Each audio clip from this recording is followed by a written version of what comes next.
Ngày nay khoai tây rất phổ biến trên thế giới. Mỗi năm con người ăn hàng trăm triệu tấn khoai tây, từ khoai tây chiên, khoai luộc, khoai nghiền đến các món hầm, món canh, đâu đâu cũng có khoai tây. Vậy nên nhiều người rất ngạc nhiên khi nghe tin chỉ vì ăn vài củ khoai tây mọc mầm mà có người phải nhập viện, thậm chí là tử vong. Những vụ việc này hầu như năm nào cũng xảy ra. Nghe rất khó tin phải không nào? Nhưng điều này hoàn toàn là có thật. Vấn đề không nằm ở bản thân củ khoai mà nằm ở việc nó đã bắt đầu mọc mầm. Lúc ấy củ khoai không còn là một củ bình thường nữa, nó bắt đầu mọc ra nhiều chất độc để tự bảo vệ mình. Đó cũng là lý do các bác sĩ luôn khuyên cáo đã mọc mầm thì tốt nhất nên bỏ đi, đừng tiếc với củ khoai tây. Sự thật là cây cối rau củ cũng biết tự bảo vệ mình. Con hổ có răng nanh, con nhím có gai, con ong có nọc độc, còn khoai tây thì có chất độc tự nhiên. Đó là cách thiên nhiên giúp cây khoai chống lại côn trùng và động vật muốn ăn nó. Khi củ khoai còn tươi, lượng chất độc còn rất ít đến mức chúng ta ăn hàng ngày mà không hề gặp vấn đề gì. Nhưng khi củ khoai già đi và bắt đầu mọc mầm, mọi chuyện thay đổi, lượng chất độc tăng lên rất nhanh. Đó chính là nguyên nhân khiến khoai mọc mầm trở nên nguy hiểm. Nhưng vì sao khoai mọc mầm lại nguy hiểm? Hãy nói với củ khoai tây. Khi gặp điều kiện thích hợp, chiếc mầm sẽ mọc ra để phát triển thành một cây khoai mới. Nhưng chiếc mầm còn rất non, nếu bị sâu hoặc chuột ăn mất thì cây sẽ chết. Vậy củ khoai sẽ dồn rất nhiều chất độc vào phần mầm để bảo vệ đứa con của mình. Không chỉ phần mầm, vùng xung quanh mầm cũng chứa rất nhiều chất độc. Nếu củ khoai chuyển sang màu xanh thì lượng chất độc còn tăng lên nhiều hơn. Đó là lý do chỉ cắt bỏ cái mầm thôi là chưa đủ. Cụ thể, chất độc nổi tiếng nhất trong khoai tây mọc mầm có tên là solanin. Ngoài ra còn có một chất độc khác, đó là chaconin. Hai chất độc này đều là chất độc tự nhiên mà cây khoai tây tạo ra để tự bảo vệ mình trước côn trùng, chuột và những loài động vật muốn ăn củ. Khi củ khoai còn tươi, lượng chất độc rất ít nên gần như không ảnh hưởng đến sức khỏe. Nhưng khi khoai bắt đầu mọc mầm và phần vỏ chuyển sang màu xanh, hàm lượng hai chất này sẽ tăng lên đáng kể. Đáng chú ý là solanin và chaconin không chỉ tập trung trong chiếc mầm nhỏ mà còn có nhiều ở vùng quanh mầm và ngay dưới lớp vỏ xanh. Vì vậy chỉ cắt bỏ mầm thôi rồi vẫn tiếp tục ăn chưa chắc an toàn. Đây cũng là lý do các chuyên gia an toàn thực phẩm luôn khuyến cáo không nên sử dụng những củ khoai đã mọc mầm hoặc chuyển xanh. Chi tiết hơn, sau khi ăn, cơ thể sẽ bị gì? Khi ăn củ khoai chứa nhiều chất độc, cơ thể thường phản ứng đầu tiên ở hệ tiêu hóa. Sau khoảng vài chục phút đến vài giờ, người bệnh có thể cảm thấy đau bụng, buồn nôn, nôn ói và tiêu chảy. Thực chất, đây là cách cơ thể cố gắng đẩy chất độc ra ngoài càng nhanh càng tốt. Nếu lượng chất độc nhiều hơn, chúng sẽ bắt đầu tấn công hệ thần kinh. Người bệnh cảm thấy chóng mặt, đau đầu, mệt lả, tay chân yếu, đi đứng loạng choạng. Một số trường hợp còn nhìn mờ, nói khó hoặc mất phương hướng. Đây là dấu hiệu cho thấy chất độc không chỉ còn ở dạ dày mà đã đi theo máu đi khắp cơ thể và ảnh hưởng đến hoạt động của não chúng ta. Ở những ca ngộ độc nặng, hai chất độc đó là solanin và chaconin có thể làm rối loạn hoạt động của tim và trung tâm hô hấp trong não. Người bệnh tụt huyết áp, tim đập bất thường, khó thở, co giật, hôn mê. Nếu không được cấp cứu kịp thời, trung tâm hô hấp có thể ngừng hoạt động, tim cũng bị tổn thương nghiêm trọng và người bệnh có nguy cơ tử vong.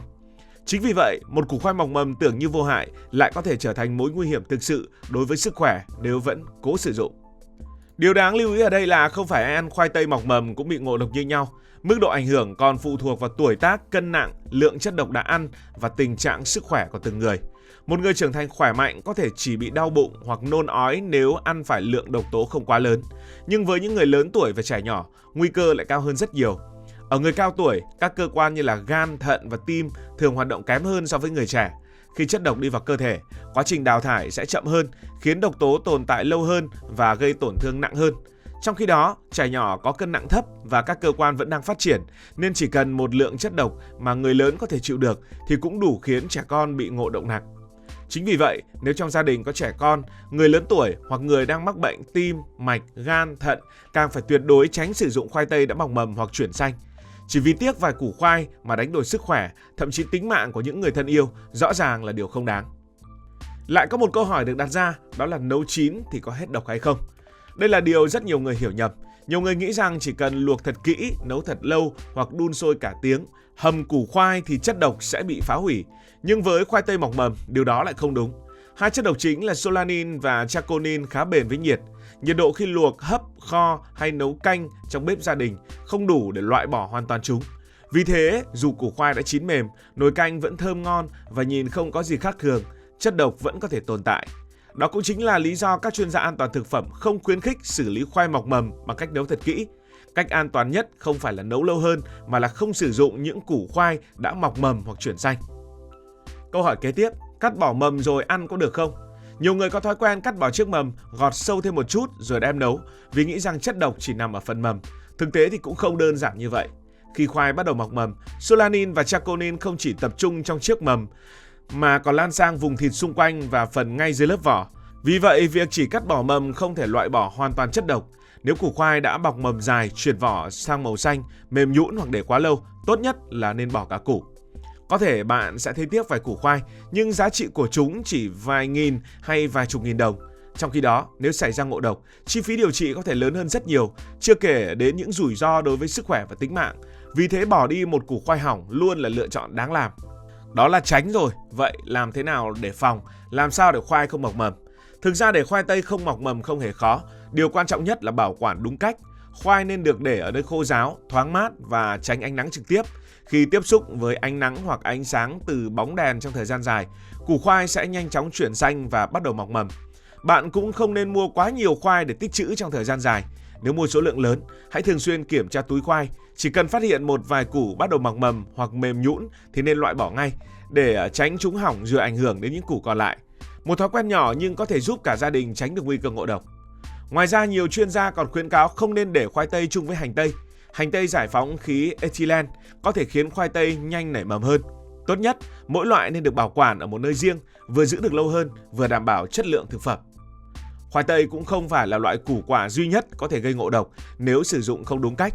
Thực tế có rất nhiều loại cây quen thuộc quanh chúng ta đều chứa chất độc tự nhiên để bảo vệ trước côn trùng và động vật. Chẳng hạn, sắn tươi chứa các hợp chất có thể tạo ra cyanua nên cần được ngâm và nấu chín kỹ trước khi ăn.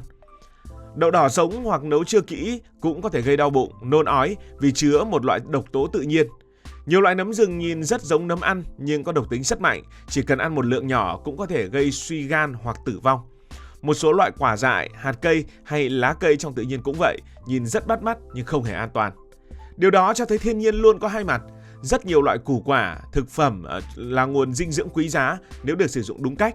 Nhưng chỉ cần bảo quản sai cách, chế biến sai hoặc ăn nhầm những phần chứa độc tố, chúng có thể trở thành mối nguy hiểm. Khoai tây mọc mầm là một ví dụ điển hình mà hầu như gia đình nào cũng có thể gặp phải. Cần lưu ý rằng, trong nhiều gia đình, đặc biệt là những gia đình có những người lớn tuổi từng quen với cuộc sống tiết kiệm, việc bỏ đi vài củ khoai mọc mầm thường khiến mọi người cảm thấy xót của. Nhiều người chỉ cắt bỏ phần mầm, gọt sâu thêm một chút rồi tiếp tục nấu ăn vì nghĩ như vậy là đủ an toàn.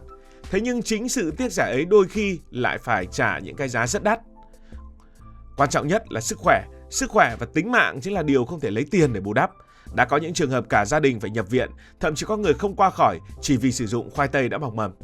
Vì vậy, nếu mở túi khoai ra và thấy củ đã mọc mầm, chuyển sang màu xanh, mềm nhũn hoặc có vị đắng bất thường, hãy mạnh dạn bỏ nó đi. Đó không phải là lãng phí mà là cách bảo vệ bản thân và những người thân yêu trong gia đình của bạn. Hãy nhớ một nguyên tắc rất đơn giản nhưng cực kỳ quan trọng. Khoai tây tươi là thứ rất bổ dưỡng, nhưng khoai tây đã mọc mầm hoặc chuyển xanh có thể trở thành nguồn gây ngộ độc. Đừng tiếc vài củ khoai mà đánh đổi sức khỏe, bởi sức khỏe và tính mạng luôn quý giá hơn rất nhiều. Sức khỏe và tính mạng là vô giá. Cảm ơn vì dành sự quan tâm cho video này.